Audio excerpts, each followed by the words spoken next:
বেহুলা লক্ষিন্দরের বাসার ঘরের পিছনের সাইড এটা দেখে কি সুন্দর, লোকজন পরিষ্কারে কাজ করতেছে, লোকজন পরিষ্কার করতেছে, মেনটেন্যান্সের কাজ করতেছে। জঙ্গলে একদম পুরো ভরে গেছে,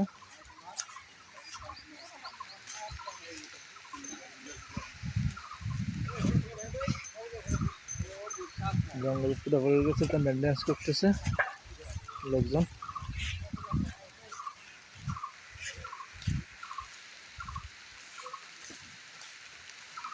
মেনটেন্যান্স করতেছে, দেখে ছোট ছোট খোপগুলা, এগুলা কি বাসা ঘর কিনা জানি না, অনেক সুন্দর, একদম প্রত্যন্ত গ্রামের ভিতরে এই বেহুলা লক্ষিন্দরের বাসার ঘরটা দেখছেন।